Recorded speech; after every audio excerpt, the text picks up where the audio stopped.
પણ મનમાં એક નિર્ધાર હતો કે મારે કંઈક કરવું છે, મારે કંઈક કરવું છે. અને પુરુષાર્થની લગ્ની જ્યારે અંદરથી લાગી, કંઈક કરવાની જ્યારે મહેનત કરવાની, કંઈક પ્રાપ્ત કરવાની જ્યારે જિજ્ઞાસા વૃત્તિ જાગી,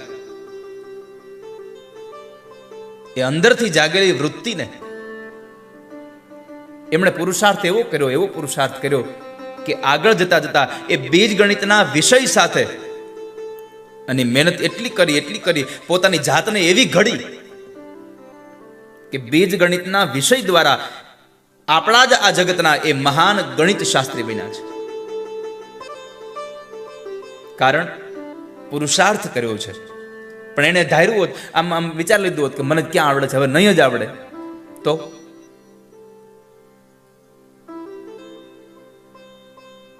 જીવનમાં નાપાસ 100 વખત થવું. કેટલી વાર?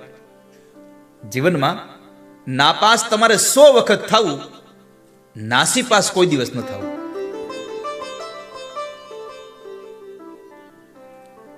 જીવનમાં ભલે તમે નાપાસ થાવ. હું ઘણી વખત વિદ્યાર્થીઓ મારી પાસે આવતા હોય,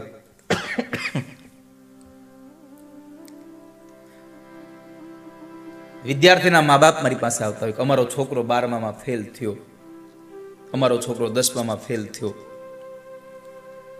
હું એક જ જવાબ આપું, એ 1 વર્ષ માટે નાપાસ થયો છે, જિંદગી નથી હારી ગઈ.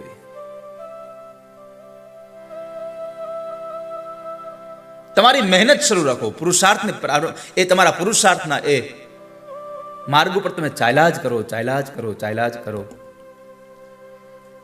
તો જીવનમાં તમને કોઈક ના કોઈક સ્ટેશન ઉપર સફળતા પ્રાપ્ત થઈ જશે.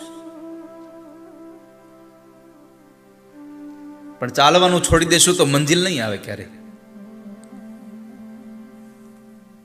સફળ પુરુષ હોય ને, સફળ પુરુષ, એ માણસની સફળતાની જે ઇમારત છે ને, એ ઇમારતમાં એક જ વસ્તુ હોય છે, એના પાયામાં પુરુષાર્થનો પથ્થર હોય છે. એને પુરુષાર્થ બહુ કર્યો હોય.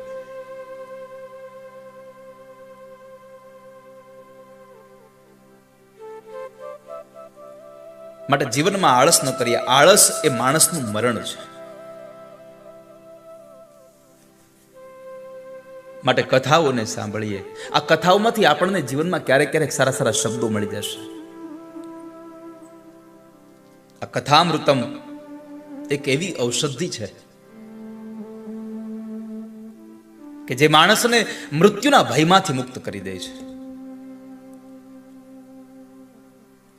મરણમાંથી છોડાવી દે છે.